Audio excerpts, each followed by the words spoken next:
hors champ.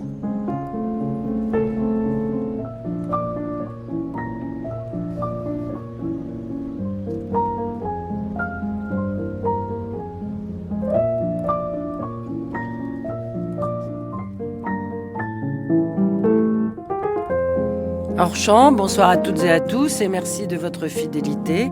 Hors champ ce soir en compagnie de Nassira Ghenif Soulamas.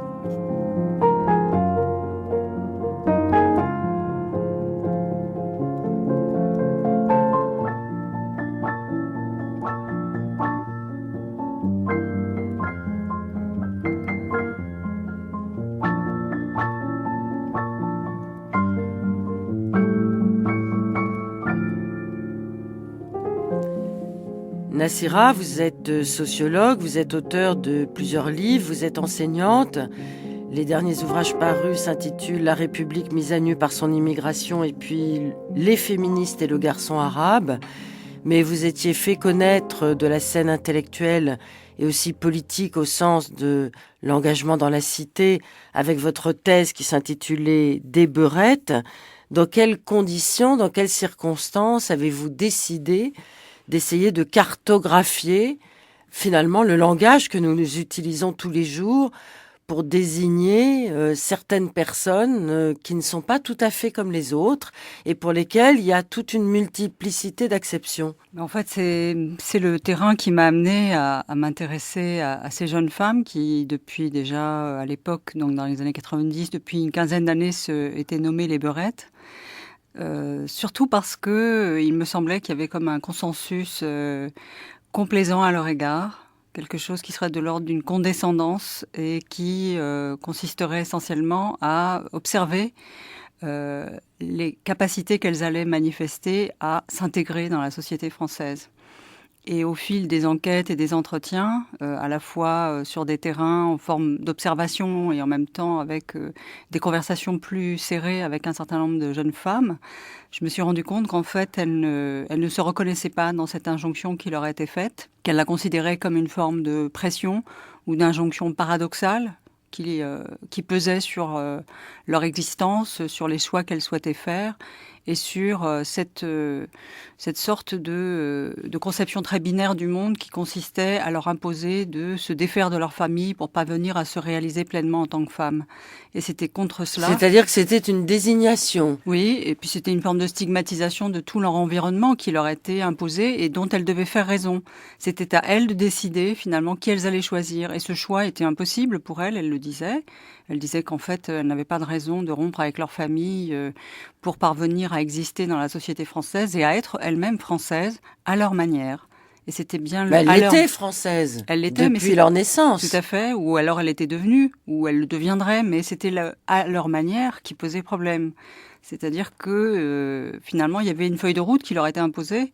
Il y avait une seule manière d'exister dans la société française, c'était de se fondre dans le moule, c'était de faire disparaître toutes les différences, toutes les aspérités, toutes les singularités dont elles se nourrissaient et qu'elles entretenaient, qu'elles cultivaient et auxquelles elles étaient attachées. Et c'était donc cet attachement et cette capacité à en faire quelque chose dans leur existence que j'ai essayé de montrer dans ce livre, avec cette idée de liberté tempérée, c'est-à-dire d'une forme de liberté qui finalement accepte que le monde ne soit pas aussi idéal que cela, que l'idéal d'émancipation peut devenir une forme d'injonction, voire d'aliénation, lorsque il est entrepris sans moyens, sans bienveillance, dans un monde qui finalement est relativement hostile.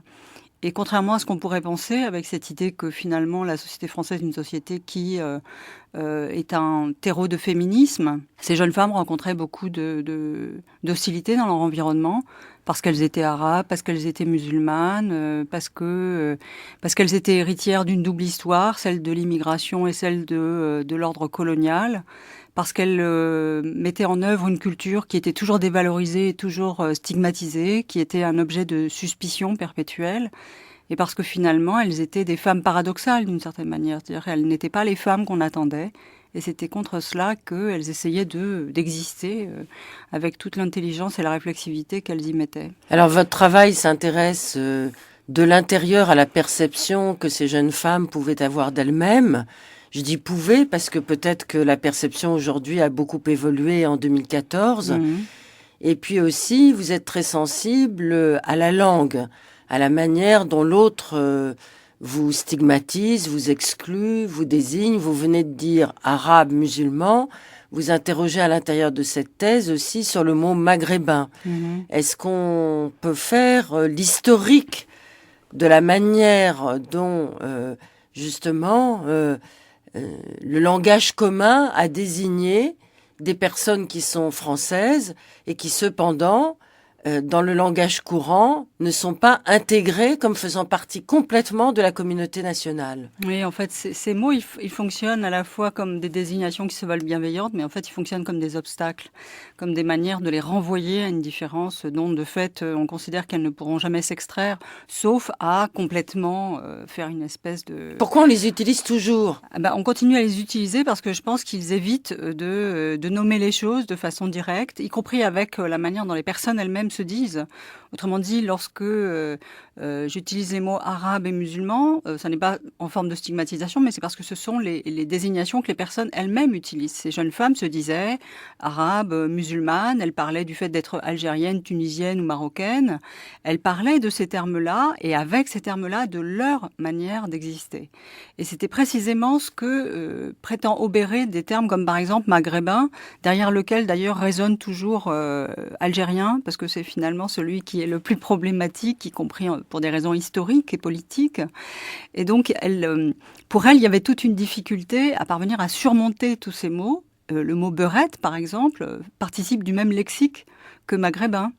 C'est une euphémisation, c'est une manière d'atténuer la différence, de déconsidérer l'altérité et d'une certaine manière de s'en défaire, c'est-à-dire de ne pas en faire une réalité dont à un moment donné il faut faire sens politiquement.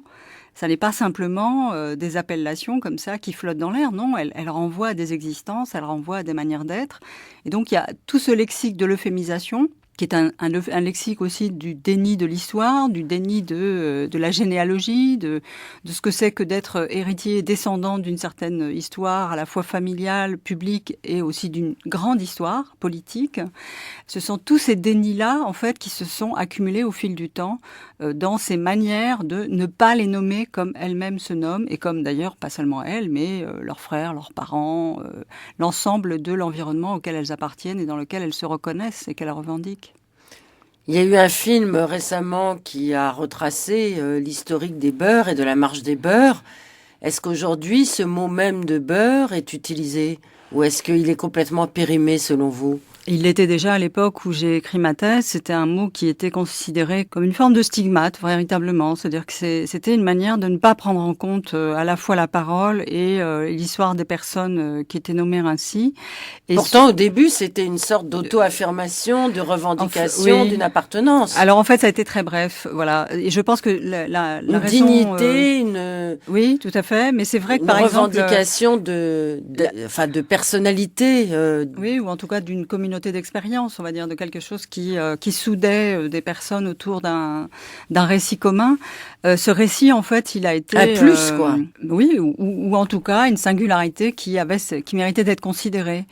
Alors tout ça, en fait, c'est très vite délité. Pourquoi ? Parce que d'abord, on a renommé la marche de 83 qui s'appelait Marche contre le racisme et pour l'égalité. On l'a renommée Marche des beurs, sans que les protagonistes de cette marche les revendiquaient. Autrement dit, c'était une manière de on va dire de la désactiver du point de vue politique. Voilà, il y avait une désactivation de la charge politique de cette marche en lui donnant un caractère un peu folklorique, hein, c'est-à-dire ça vient de loin, vous comprenez, c'est ces jeunes qui ont cru qu'en marchant ils allaient résoudre des problèmes.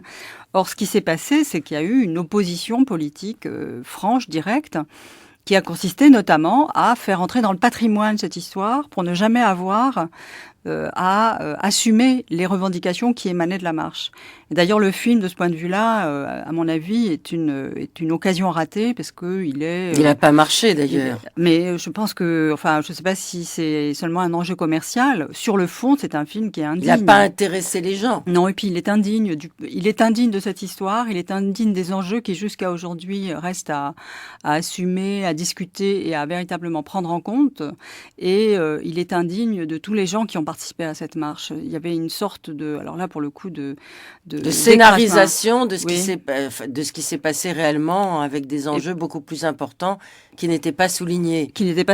Et puis une forme d'écrasement de la charge politique qui était au cœur de cette marche. Et donc je crois que là c'était un rendez-vous manqué. Le rendez-vous a été manqué en 83 et il a été manqué à la fin de l'année dernière, au moment où on a cédé à une ambiance de commémoration, alors que c'était le moment véritablement de prendre au sérieux ce qui s'était dit à cette époque et de faire le bilan du fait que très peu des revendications qui avaient été portées à l'époque, très peu de l'élan qui avait émané de l'ensemble de ces marcheurs et marcheuses, quasiment rien n'a été entendu, quasiment rien n'a été pris en compte. Et on se retrouve 30 ans plus tard à investir dans un film qui, en fait, là aussi, constitue un deuxième arraisonnement, en quelque sorte, de cette dynamique. Mais n'est-ce pas un symptôme, justement, de l'oubli volontaire dans lequel les tutelles politiques voudraient laisser toutes ces problématiques ? Oui, je pense on n'en parle plus.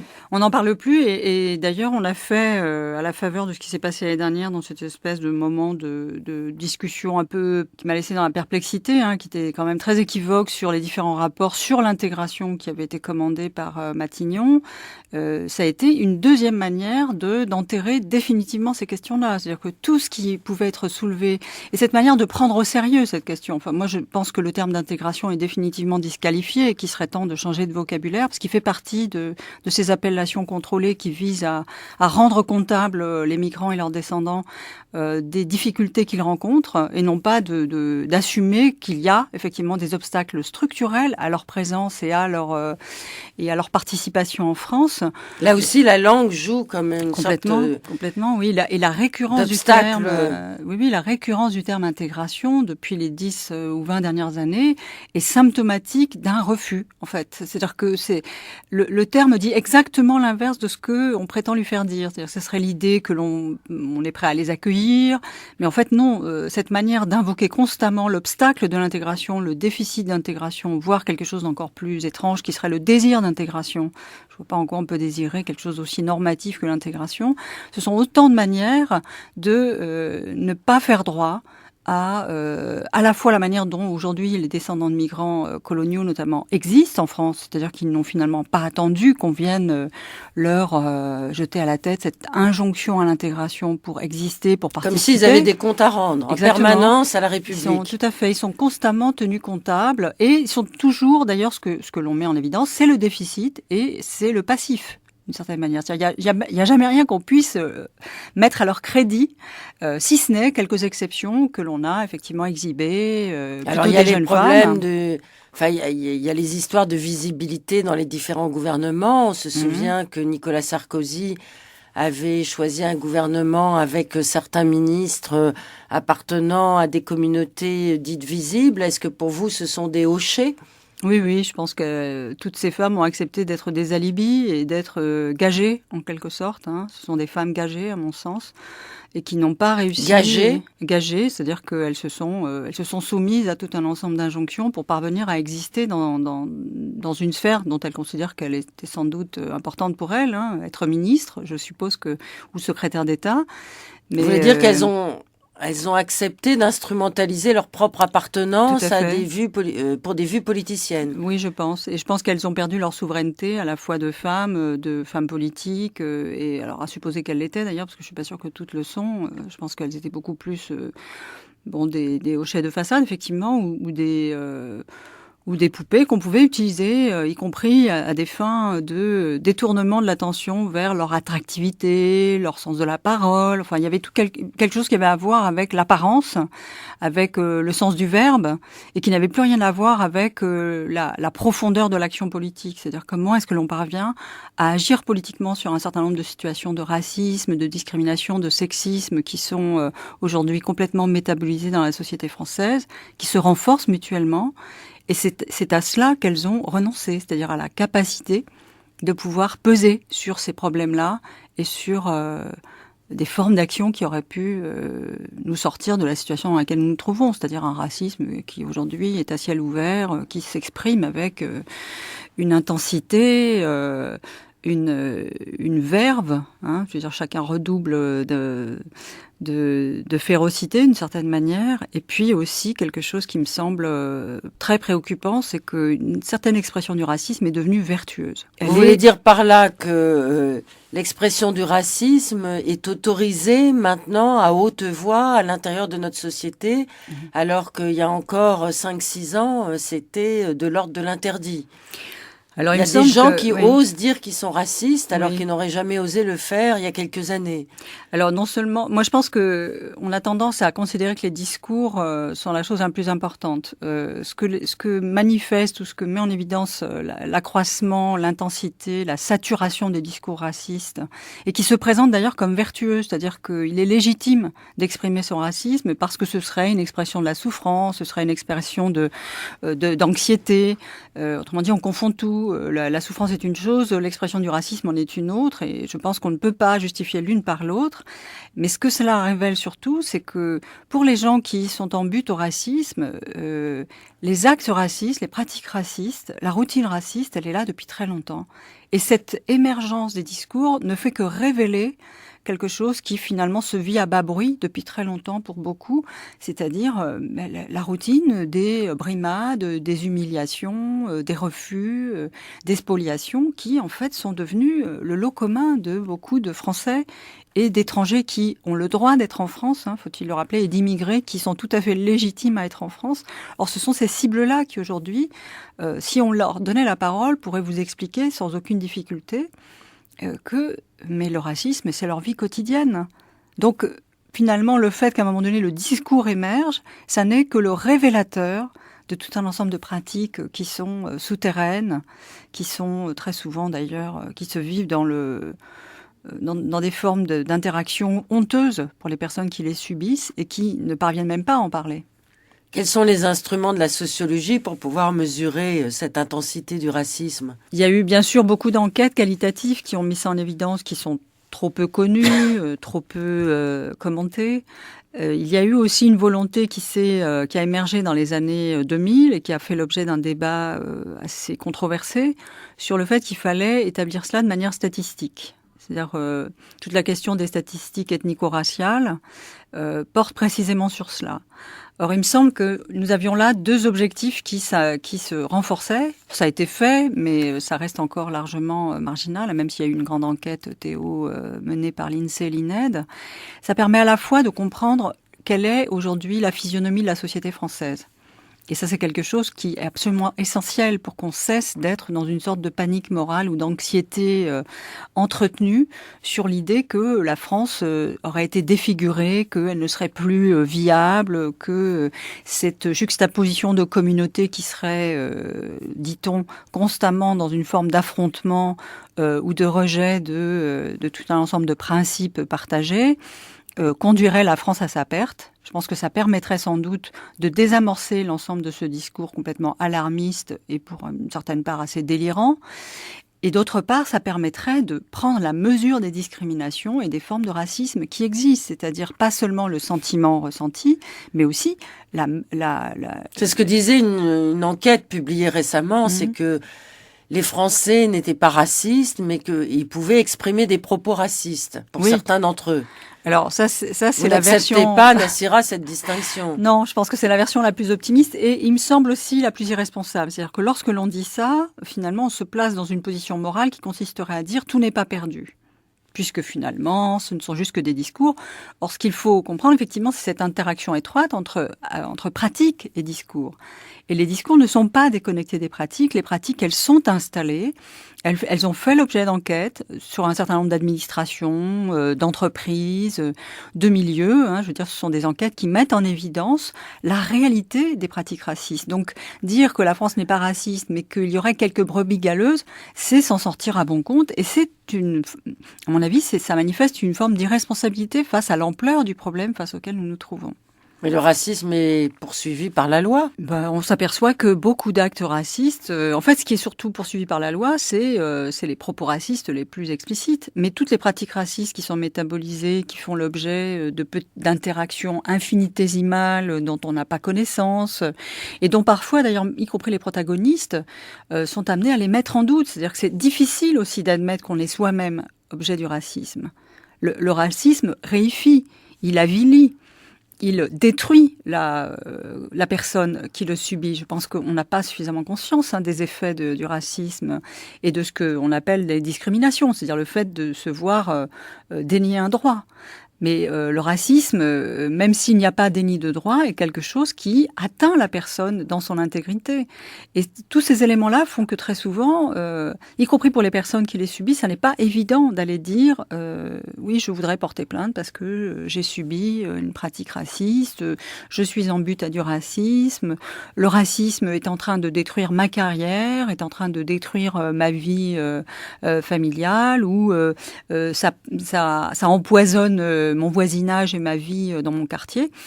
Toutes ces expériences-là, qui sont des expériences les plus triviales, il est extrêmement difficile d'en faire part pour la plupart des personnes qui les subissent. Donc il n'y a qu'une manière de faire, en fait, c'est d'avoir une acuité de l'observation et d'avoir cette observation de manière systématique, à la fois quantitative et qualitative. C'est ce que tentent de faire les sciences sociales, mais elles ne sont pas très aidées finalement. Nous allons écouter la voix de Jacques Derrida. Il va parler de la faiblesse et de l'arrogance du discours dominant. C'est une archive des Nuits magnétiques par Jean-Marie Gaigne du 5 avril 1979. La philosophie aujourd'hui en France est un discours faible, n'est-ce pas ? Et alors ici, c'est peut-être par un geste, au fond, dont j'assume le caractère aristocratique, d'une certaine manière, n'est-ce pas ? La faiblesse jubilante et arrogante, n'est-ce pas, de ce discours dominant, qui me paraît fondamentalement vulgaire, n'est-ce pas ? J'ai envie, je suis contraint de la combattre. Vous disiez que le faible domine, bien, en ce moment, et dans beaucoup de pratiques, et ça me paraît très juste. Et alors, ce qui m'intéressait, c'était de savoir comment s'inscrivait cette domination du faible. On pourrait penser que la faiblesse d'un discours est en fonction inverse de sa recevabilité ou des choses comme ça. D'abord, je voudrais préciser, parce que ce mot de faible est très grave, je ne suis pas simplement contre la faiblesse en général. Il y a une certaine valeur de faiblesse qui m'intéresse, à laquelle, disons, vers laquelle j'irai plus spontanément, et que je distinguerai d'une autre faiblesse. Donc c'est pas entre la force et la faiblesse que ça se joue, mais entre des qualités de force et des qualités de faiblesse. Donc, c'est à une certaine qualité de faiblesse et de force que j'en ai, mais pas... Bon. Cela dit, selon quelle procédure cette faiblesse-là, cette faiblesse très déterminée qu'il faut, selon moi, combattre, comment s'impose-t-elle ? Eh bien, elle s'impose selon les voies les plus faciles de la recevabilité. C'est-à-dire que ce sont des sujets, des agents, des groupes qui, à partir d'une analyse plus ou moins instinctive ou délibérée des conditions de recevabilité d'un discours, de la demande, n'est-ce pas, y répondent de manière, précipitée, n'est-ce pas, plie à la demande la plus massive, la plus facile, etc. Bon. Alors ceci selon des procédures qu'il faudrait analyser dans le cadre de la radio, de la télévision, des journaux, de l'édition, etc., etc. Nous venons d'entendre la voix de Derrida qui parlait donc de la faiblesse et de l'arrogance du discours dominant. Nous n'oublions pas que Derrida a été un philosophe très très engagé sur les problèmes justement de l'autre avec un grand A, qu'il a écrit des textes remarquables sur l'accueil, l'hospitalité de l'autre à l'intérieur de notre société. C'était des propos tenus en 1979 et on voit aujourd'hui en 2014 que ce qu'il analysait à cette époque-là ne cesse finalement d'empirer, Nassira. Oui, ça a gagné du terrain de plus en plus. Ça s'est normalisé en quelque sorte. Et c'est même devenu désirable, c'est-à-dire que c'est la saturation. C'est ce que vous disiez tout à l'heure. C'est devenu vertueux, c'est-à-dire que Pourquoi vous dites que c'est désirable? Mais parce qu'en fait, D'exclure l'autre, c'est jamais désirable. Eh ben, il faut croire que si. Il faut croire qu'aujourd'hui, il y a une sorte de reconversion à l'exclusion qui s'est généralisée et qui effectivement se targue d'être lucide. Ce qui est très grave dans cela, hein, cette sorte d'ailleurs de nationalisme ethnique, hein, notamment qu'on connaît aujourd'hui en France et qui consiste à vouloir se convaincre et à convaincre les autres que l'exclusion et le rejet de l'autre est une forme supérieure de nationalisme et qu'à ce titre-là, effectivement, il faut tout faire pour aggraver la condition d'existence et les Ça, c'est le fonds de circonstances. commerce de certains partis extrémistes comme le FN. Mais pas seulement, non. Il y a des moments où, y compris au gouvernement actuel de gauche, et il y a eu d'autres moments où, au sein de la gauche, ces pratiques-là et ces propos-là se sont diffusés. Il y a Par exemple, tout au long des années 2000, la chasse aux jeunes femmes voilées françaises en France est devenue une sorte de sport que tout le monde pratiquait. mais avec c'était un pour faire aplomb. respecter, disaient certains, le principe de laïcité. Non, Vous mais n'êtes pas d'accord? non, la laïcité va très bien et elle n'a besoin de personne pour exister dans sa plénitude. Donc vous êtes pour l'acceptation laïcité, ça. des communautarismes. Non, je pense que le communautarisme, c'est le subterfuge de ceux qui, pendant très longtemps, ont vécu dans une forme d'autoségrégation, qu'elle soit raciale, sexuée, de classe, et qui aujourd'hui, parce qu'ils perdent leur prestige, accusent les autres d'être communautaristes. Autrement dit, lorsque eux étaient eux-mêmes communautaristes, vivaient entre eux, je pense notamment par exemple à l'Assemblée nationale, qui est un grand lieu du communautarisme hétéro, blanc, masculin, et d'une certaine classe, hein, je veux dire, l'arrivée des fils d'ouvriers, des filles d'ouvriers dans l'hémicycle reste encore à pleinement réaliser. Et je ne parle pas des Noirs, des Arabes et évidemment des femmes voilées. Ben, voilà, ça va sans doute faire hurler certains, mais enfin, après tout, si elles sont là et si elles sont candidates, peut-être qu'un jour elles pourraient accéder à ce type de fonction. Cette course et cette espèce comment dire, il y avait une sorte de rivalité qui s'engageait, une saine émulation, diraient certains, pour effectivement dénoncer ces jeunes femmes qui effectivement étaient en France et qui avaient fait ce choix qu'on leur daignait d'ailleurs, hein, puisqu'elles ont été considérées comme aliénées. Ça n'était pas, non, pour faire respecter certains principes, ça n'était pas pour, en quelque sorte, lutter contre la fragmentation ou contre l'éclatement ou la balkanisation supposée de la société française. Non, c'était véritablement pour préserver une certaine conception de la société française qui doit rester blanche, en fait, qui doit rester homogène, alors même qu'elle est devenue multiculturelle. Et mais pour aujourd'hui, le meilleur. vous préconisez la possibilité pour les femmes voilées de continuer à exercer leur métier. Là, je fais référence à ce procès qui a agité Oui, l'opinion publique de cette femme qui travaillait donc dans une crèche, Oui, la crèche Babylou. la fameuse crèche Babylou.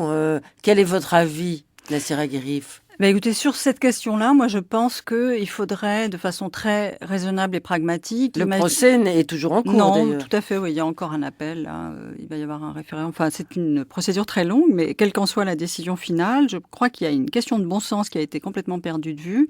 C'est l'idée qu'une femme voilée pourrait, en quelque sorte, aller à l'encontre du développement équilibré d'un enfant. Alors, ça voudrait dire que, d'une certaine manière, il faudrait, quelle que soit la décision, il faudrait dès à présent, hein, pour certains, criminaliser tous les parents qui, par exemple, recrutent pour garder leur enfant chez eux une jeune femme voilée. Ces personnes-là sont des irresponsables. Il faudrait peut-être aussi les déchoir de leur paternité ou de leur parentalité, puisqu'ils n'ont pas compris qu'ils mettaient en danger la vie de leur enfant. Ou bien on pourrait se dire que tous les nounous que nous voyons tous les jours dans les jardins publics avec un voile et qui promènent des enfants sont en quelque sorte des menaces objectives pour ces enfants. On est dans le délire. C'est proprement délirant de dire ça. Mais l'appartenance à la République ne passe pas par certaines règles, à votre avis, d'être tous pareils? Non, certainement pas. Mais personne n'a envie d'être pareil. Nous sommes dans des sociétés. D'ailleurs, c'est intéressant. C'est un des principes au fondement des démocraties, et puis y compris, je veux dire, c'est ce que j'ai appris au tout début de mes études de sociologie, c'est que nous sommes dans des sociétés où la différenciation est très valorisée. Alors qu'entend-on par différenciation? Est-ce que c'est simplement simplement la différenciation qui est normativement admise, et finalement nous ne ferions que nous soumettre à des normes qui nous sont imposées, ou est-ce que cette différenciation, elle admet qu'il y a tout un ensemble de dynamiques, de généalogies, de récits, de narrations qui viennent en quelque sorte les soutenir. Ces différenciations, elles sont consistantes avec le monde dans lequel on est. Le problème, c'est la porosité, en tout cas dans l'opinion générale, qui n'est sûrement peut-être pas fondée, mais tout votre travail s'applique à essayer de cartographier ces problématiques. La porosité entre l'expression d'une attitude religieuse et l'expression d'une culture de soi. Par exemple, le voile est-il l'indicateur d'une appartenance à la religion musulmane, ou est-il l'expression d'une manière de vivre dans sa propre considération de la société ? En fait, le problème, je crois que c'est qu'on ne peut pas résoudre ces questionnements, sauf à interroger une par une toutes les jeunes femmes ou les femmes qui aujourd'hui portent le voile en France, qui seraient proprement, ça relève de l'obsession à ce stade-là. Vous pensez ça? Oui, je pense que se préoccuper trop de cela, je pense que c'est perdre de vue des questions qui sont bien plus importantes, qui sont aujourd'hui en train d'affaiblir notre société et le monde dans lequel nous sommes. Autrement dit, il faudrait peut-être sortir aussi d'une vision trop franco-française. Je pense que les enjeux aujourd'hui qui ont à voir avec l'extension de la démocratie, le respect des libertés individuelles et collectives, toutes les questions qui ont à voir avec l'accès aux ressources. Je veux dire, autrement dit, le fait que le travail soit devenu un privilège d'une certaine manière, surtout le travail de longue durée qui vous permet de vivre dignement, ce sont aujourd'hui des ressources qui sont soustraites à une grande partie des populations, pas seulement en France, mais dans le monde. Et le fait, par exemple, de dire certaines catégories ou certains segments de la population, parce qu'ils ne présentent pas les traits culturels que nous voulons les voir exprimer, vont se voir privés d'un travail, c'est une manière comme une autre de les considérer comme une variable d'ajustement. C'est-à-dire que c'est une bonne manière finalement de reconfigurer le marché du travail en prenant prétexte du fait qu'elles auraient une certaine confession, elles auraient une certaine apparence. Il me semble que ces subterfuges-là, Donc les tutelles politiques agitent des histoires comme celle du voile pour ne pas s'attaquer aux problèmes plus fondamentaux. Oui, et notamment de l'égalité des citoyens devant la loi. D'une part, et l'égalité qui effectivement est constamment affaiblie par des pratiques racistes, par exemple. Le racisme est devenu aussi un bon outil en quelque sorte pour dénier un certain nombre de droits à des personnes.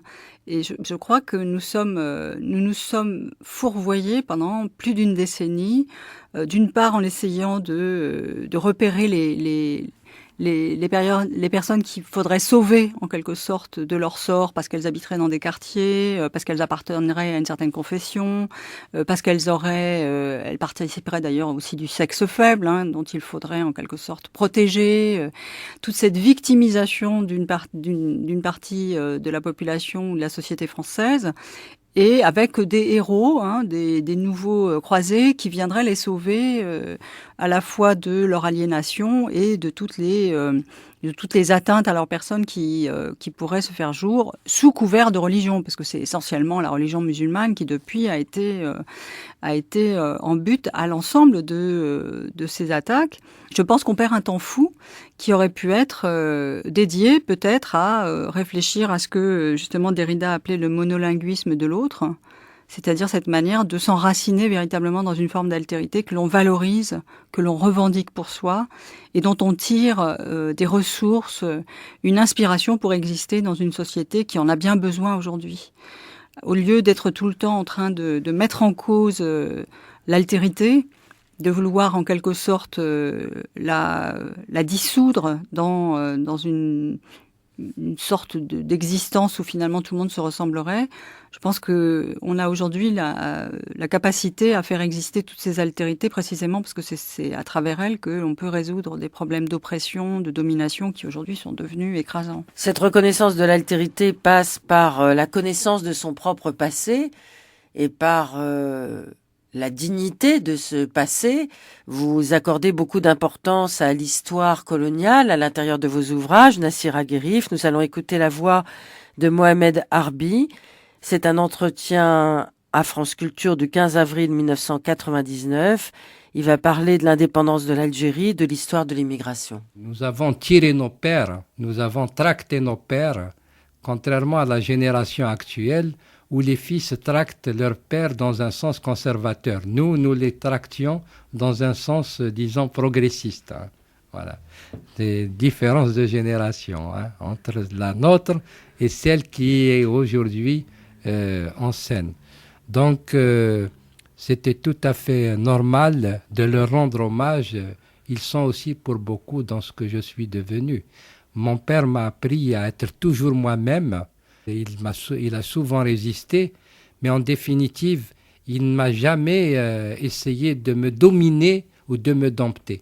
Eh bien, quand je suis allé dans une organisation politique, je suis passé plusieurs fois en conseil de discipline. J'ai eu beaucoup de problèmes au sein du FLN, mais je n'ai jamais cédé, et je le dois à mon père.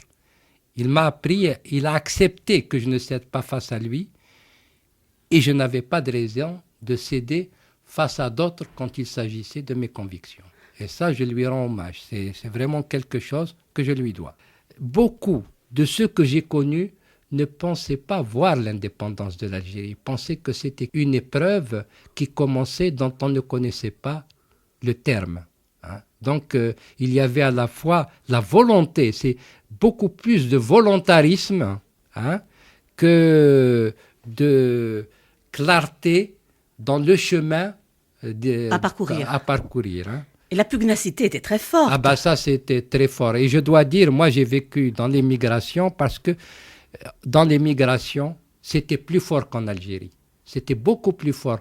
Il y avait moins d'hésitation qu'il n'y en a eu en Algérie. Et le mouvement a été extrêmement rapide dans l'immigration parce qu'il y avait quelque chose qui était très fort dans l'immigration, c'était l'obsession du retour, qui a duré très longtemps. Elle a duré très longtemps, c'est maintenant qu'elle commence à se tasser sérieusement. Mais il y avait cette obsession du retour et le fait et le refus de l'exil. L'exil n'était pas volontaire, on s'exilait pour survivre. Et donc, dans l'immigration, c'était vraiment une force terrible. D'ailleurs, qu'il y a, comme les Français l'ont vu, dans les années 52-53, les manifestations algériennes étaient très fortes et elles se sont souvent terminées par des morts.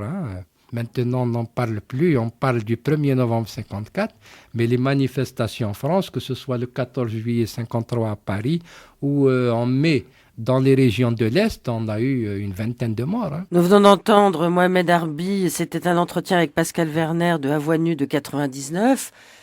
Alors lui, c'est la mémoire, c'est les pères tutélaires, l'expression des pères tutélaires. Aujourd'hui, les choses ont bien changé. L'obsession du retour n'existe plus. Au contraire, il y a beaucoup plus de jeunes qui veulent partir de leur propre pays pour essayer d'arriver en France. Comment vous imaginez l'avenir de l'intégration de ces jeunes générations qui peut-être vont réussir à arriver en France? Je parle de tous ces jeunes qui veulent partir et qui ne sont pas encore arrivés à partir. Je pense que pour eux, la question est de savoir s'ils vont survivre en fait au périple dans lequel ils s'engagent. Autrement dit, au péril de leur vie. Oui, tout à fait. C'est pas tant la question enfin, c'est certes leur question à eux. Pourquoi est-ce qu'à un moment donné ils admettent ce dessein de déracinement, d'exil, d'arrachement pour aller vers quelque chose qui est éminemment incertain? Ils le savent, finalement, ils n'ont pas, pour beaucoup d'entre eux, ils n'ont pas intérêt à trop mesurer et les risques et les incertitudes qui les attendent, parce que sinon, effectivement, ce serait une décision impossible à prendre. Donc il faut la prendre parce qu'elle s'impose d'une certaine manière. Il y a pas, ça n'est pas comme la mobilité aujourd'hui protégée de certains qui, effectivement, ont tous les éléments en main pour savoir où ils vont se déplacer, où ils vont s'installer et quel retour sur investissement ils vont pouvoir en faire. Là, tout ce qu'ils investissent, c'est leur vie. Et c'est énorme parce que souvent, il y en a beaucoup qui la perdent. Donc je pense que cette question-là, elle est moins à renvoyer à ces personnes qu'à l'ordre inégalitaire mondial qui les y contraint, d'une part, et d'autre part, aux États européens notamment, qui actuellement ont accepté de constituer l'Europe comme une citadelle, comme un lieu qu'il faut à tout prix protéger contre ces valeureux mobiles d'en bas, ces formes de mobilité que j'appelle illégitimes, parce qu'au fond, elles ne sont dotées d'aucun atout, ni la qualification, ni le bon passeport, ni l'argent qu'il faudrait, ni le prestige, et qui pour autant arrivent à surmonter toute une série d'épreuves, d'obstacles pour arriver dans les pays qu'elles n'ont pas forcément choisis, mais en tout cas dans une région où elles pensent qu'elles pourront vivre mieux. Je pense que c'est aujourd'hui tragique de voir que ces itinéraires-là sont aussi déconsidérés, traités avec autant de mépris et autant de violence, voire même de cruauté. Je veux dire, cette manière de les voir arriver aux frontières de l'Europe et accepter qu'elles soient englouties par la mer, constituant la Méditerranée comme un cimetière pour la sécurité et le confort de l'Europe, d'une certaine manière. C'est ça, c'est le cimetière de l'opulence européenne, alors que l'Europe est loin d'être complètement opulente. Et ce continent qui ne veut pas de ressources humaines, d'une volonté d'exister en tant qu'immigrés qui pourrait tant leur apporter. Cette manière que l'on a eue de complètement déconsidérer, de retourner la figure de l'immigration comme devenant une figure menaçante, négative, problématique, et qui au fond fait que l'on accepte que de jeunes migrants meurent avant même d'arriver à bon port, pour le dire ainsi. C'est quelque chose qui est proprement ahurissant, quoi. Et là, on comprend à quel point est-ce que le ressort raciste fonctionne. Parce que sinon, on ne pourrait pas imaginer pour quelles raisons est-ce que ces personnes se voient si aisément abandonnées à leur sort. Si ce n'est parce que finalement, il y a un ressort raciste là qui nous convainc que c'est pas très grave. Est-ce que ces vies ont une valeur ? Il semble bien qu'elle n'en ait pas. Depuis le début de cette émission, vous n'arrêtez pas de dire que le racisme ne cesse d'augmenter. On vient de faire la cartographie de tous ces jeunes qui, tragiquement, essayent d'arriver jusqu'en Europe au péril de leur propre vie. Comment voyez-vous l'avenir ? Je pense que l'avenir, à la fois, est barré d'une espèce d'impossibilité qui a à voir avec la montée des sentiments de xénophobie, d'anxiété, qui s'alimentent mutuellement. Et en même temps, il me semble que la dimension la plus encourageante, elle vient précisément des personnes qui sont les plus stigmatisées et qui sont les plus méprisées, et qui, en dépit de cela, continuent à agir, continuent à faire exister à la fois une mémoire, faire exister un désir de s'accomplir et non pas de s'intégrer, parce que ces personnes-là, elles sont très au-delà de ces questions-là, et d'ailleurs, elles les dénoncent à juste titre. L'intégration est une injonction qui est vouée à l'échec. Dès lors qu'on vous en parle, c'est qu'il y a de fortes chances que vous ne parviendrez jamais à réaliser l'ensemble des attentes qui vous sont imposées. Donc si elles parviennent effectivement à dépasser ce discours, qui est un discours de l'impossibilité, elles parviennent à se réaliser en quelque sorte, mais indépendamment de ce que tout le monde attend d'elles. C'est quelque chose qui est assez surprenant, mais finalement, c'est pas tellement toutes ces figures un peu en trompe-l'œil qu'on nous présente ici et là pour nous expliquer qu'il y a des parcours de réussite. C'est pas tellement ces personnes qui témoignent de la capacité de la société française et plus largement du continent européen à se renouveler. C'est toutes celles et ceux qui ne sont pas exhibés, qui ne font pas l'objet en quelque sorte, qui ne sont pas là pour être une justification à des politiques répressives et qui ne jouent pas le jeu. C'est toutes celles et ceux qui refusent en fait de céder à des injonctions et qui contournent les obstacles pour à leur mesure et à leur petite mesure, combattre au jour le jour le racisme et les discriminations, le sexisme dont elles sont l'objet. Merci Nassira Ghenif Souilamas. Je rappelle que vous êtes l'auteur avec Éric Massé de 2 livres récents. L'un s'intitule « Les féministes et le garçon arabe » et l'autre « La République mise à nu par son immigration ».